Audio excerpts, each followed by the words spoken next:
Welcome to the SVG TV News for Monday, March 16th. I'm Khalil Kato in for Jennifer Richardson with the details. A uniformed banking bill was passed today in Parliament, which will now repeal and replace the existing banking law. The Banking Bill 2015, which was debated and adopted in today's session, will provide for the regulation of the banking business, the establishment of a single banking space and for incidental and related matters, and the repeal of the Banking Act Chapter 87 of the Laws of St. Vincent and the Grenadines Revised Edition 2009. This country's Prime Minister and Minister of Finance, Dr. Ralph Gonsalves, describes the legislation as one of the most important bills to be passed in Parliament, and explains that the new act will provide those in authority with effective compliance tools to ensure banks adhere to legal requirements and other measures. The corrective action tools have therefore been strengthened in this bill, and they include the following bundle: the impact on shareholders, the impact on directors and officers, and the impact on the bank. And under each, there are certain matters which I would explain. So we're talking here now about corrective action tools in the bill. Mr. Speaker, I think as I am proceeding, what I had said at the beginning on the 3rd of March and what I said here today, I think the public would be listening, and honorable members who have taken the time to study this bill would realize the importance of this piece of legislation which is before us. The importance to the stability of the financial sector, and also to the real living standards of people, and for the doing of business, because this is what it is about, for job and wealth creation. Also, leader of the opposition New Democratic Party, Arnim Eustace, in his contribution to the debate, says looking at the various clauses that have been added, he does not think that anyone can seriously complain about them. They all have one particular objective: to try and improve the supervision requirements in a single banking space, in the same way that we are fighting to have a single economic space. And therefore I see them both as very critical to the future development of the OECS region. Mr. Speaker, when one looks at the clauses, some of the guidelines in relation to supervision, you really can't quarrel with them. In my view, they are very important for the future development of the OECS countries. You can't have an economy without banks, and you can't have banks corrupting all around you either. So there's need for supervision and guidelines. The new Banking Act now has 193 clauses, as opposed to the 96 in the repealed bill. Sir Louis Straker, who bowed out of active politics just before the 2010 general elections, is now back to contest the Central Leeward seat in the upcoming election campaign on the ULP ticket. According to reports reaching SVG TV News, his selection was made last evening following a deadlock when both the Central Leeward incumbent Maxwell Charles and his challenger Dunstan Johnson both decided not to give way to each other.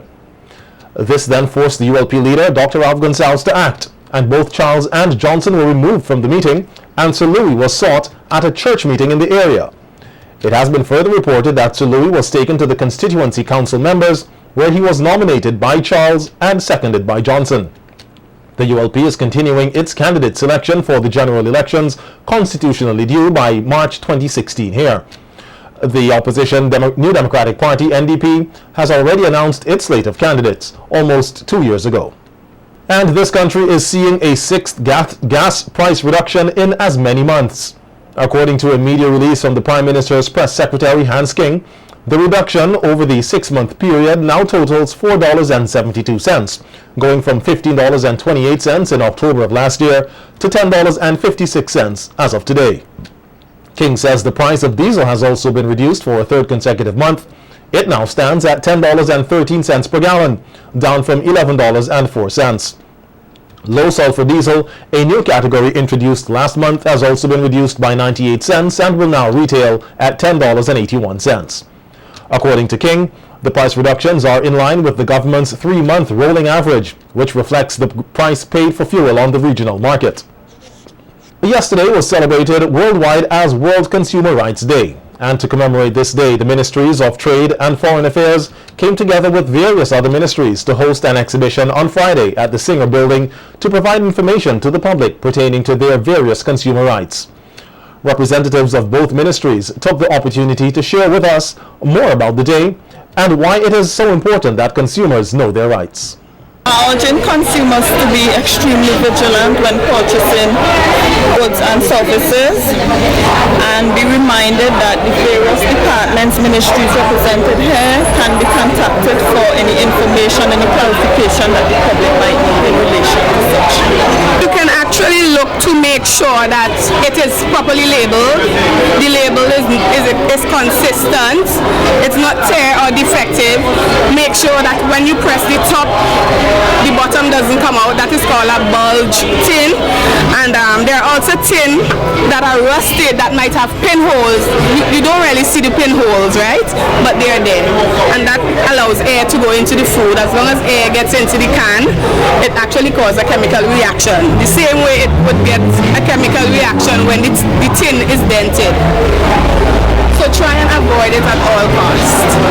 Okay, basically what we're doing in the customer excise department right now is just sensitizing the public about the various items that are prohibited and restricted. Okay, prohibited is something that when you import it, it's a contravention to the law. Alright, okay. A restricted item now, something like a Schaefer beer. Okay, first of all, the customer excise department, everybody knows where it's located in the new Blue Ant building. Okay, you come up there and you come basically to the enforcement division, which is a preventive section. Okay, and there you will get all the information. Okay, so before you go and try to impose something, it's best that you come and clarify something first, verify that you can bring it. World Salt Awareness Week commences today and will conclude on Sunday, March 22nd. Speaking to SVG TV News, Community Nutrition Officer in the Ministry of Health, Wendy Williams, is urging Vincentians to be more conscious of the percentage of salt present in the foods they consume. World Salt Awareness Week starts on the 16th of March and ends on the 22nd. So we are here also with information on how we should cut down on excess salt, because excess salt in the diet leads to chronic diseases like hypertension, stroke, kidney disease. According to the World Health Organization, this year's focus is on children. It says simple measures need to be taken to help reduce the salt intake to reduce the number of persons suffering from cardiovascular diseases.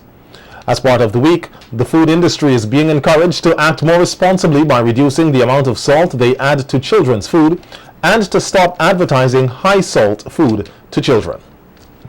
We have wide coverage of National Heroes Day celebrations here when we return with more news on the local scene. Stay with us.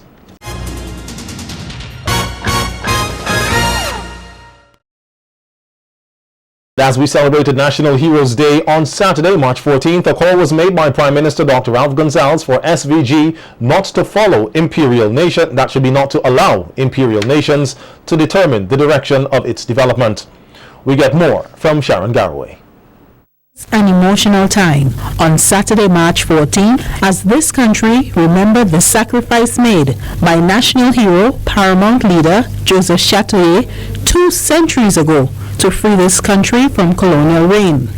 Tears flowed openly as the delegation who were in attendance for the International Garifuna Conference brought greetings from their different territories. Los ingleses cuando asesinaron a Joseph Chatoyer. When the English assassinated Joseph Chatoyer, creyeron que asesinarían sus ideales. They thought that they had killed his ideas. La libertad por la que él estuvo peleando. The liberty for which he was fighting. Pero no fue así. But it was not so. Los garífunas que vivimos en la diáspora, The Garifuna who live in the diaspora, tenemos presente cada día que somos garífunas y que el legado que nos dejó Satuye vive para siempre. we always remember that we are Garifuna, baby. Banished from the motherland Yurme 220 years ago after Chief Chatier was killed, the effort by the Ministry of Culture to ensure that locals here too remember the struggle of the indigenous peoples was evident. Minister of Culture Ses Maki said the area of Dorsacha Hill must continue to be highlighted as a national site. He also emphasized the importance of the children in the vicinity being immersed in the culture. As you saw today, they have excelled, particularly in choral speaking. You could recall 2 years ago they came here and focused on Chatoyer. Last year they did a very special piece on tourism because this area is very special in terms of tourism as well. Former Minister of Culture and representative for the opposition New Democratic Party, John Horn, lauded the Garifuna people for their tenacity at a time when they were facing a strong colonial opponent. If there are people deserving of reparations, they would be the Garifuna people. When one considers the reprehensible acts of genocide carried out against the indigenous people of Yurme. This sentiment was again reiterated by Prime Minister Dr. Ralph Gonsalves, who said the case of Caribbean reparation is part of making the wrong things right for the people of the Garifuna descent who were banished and killed. The Prime Minister chided the opposition for not supporting such an initiative by CARICOM with the establishment of the Native Genocide and Slavery Commission. He said his government has been at the forefront of cultural development and emphasized that imperial countries should not determine the direction of this nation's focus. In that regard, I don't have a nice boy view of history. I have a clear, robust view. Because part of getting rid of colonialism involved the emancipation of people's minds. So that if we have a struggle which is going on against the oil companies, the first question must not come, what would America say? The wreath laying at the obelisk at Dorsacha Hill was punctuated by a number of cultural performances. Sharon Garraway, SVGTV News. Greg's, a number of persons came out for the National Heroes Day celebrations at the playing field, which was hosted by the Greg's Garifuna Council. Area Representative Saboto Caesar congratulated the organizing committee, making it known that the event came from the bowels of the people of Greg's, and that it was one of concept over crowd, as was put to him 2 years ago by a resident. He says it was important that the people understand their heritage and better appreciate their history. And I want that even in the next 50 years, even the buffer and we who are here not around, I want the youngsters to continue the March 14 celebration, understanding the fundamental principle that it is concept over crowd. The people of St. Vincent and the Grenadines, we have come a long way. We have survived genocide, and the historians would have told us that the people of Greg's go down in the history of St. Vincent and the Grenadines as some of the most resilient people in the history of this country. And I want you to understand that and to use that part of your history to build your future. Caesar told the gathering that while history informs us of the fight as individuals, it also tells us not to be lazy and to work harder and smarter as a people. Because if we do not do that, we will actually turn back the hands of time and we will reverse all that our foreparents would have done for us. We are fighting against slavery. As Bob Marley said, it's not a physical slavery, but to their mental one. And I want to encourage all of us to ensure that we do better this year and in years to come. He further announced that later this year there will be a special commemoration event in Greggs for the Garifuna people. Meanwhile, further north of the country in Fancy, there were more Heroes Day celebrations. Several persons spoke to SVG TV News about their thoughts on the event and shared their opinions on whether or not they thought Vincentian traditions like the preparation of the famous madungo or cassava bread was lost on the younger generation. Here's a glimpse of the National Heroes Day celebration event in Fancy. But I always encourage them at home to see what I am doing, that I wouldn't always be around. So if nobody take up the tradition, it will die out, nobody will learn to do. Yes, okay, everybody come heroes, they're looking for the cassava bread and the sweet cassava bakes. It takes a lot of commitment, but it's good to do it. If you want to do it, I will encourage anybody to do it because it's tasty and it's tradition. It's from our forefathers. We've seen lots of different faces I've never seen. I'm seeing today here in Fancy, and every time we have Heroes Day, lots of different faces, and that shows it's good.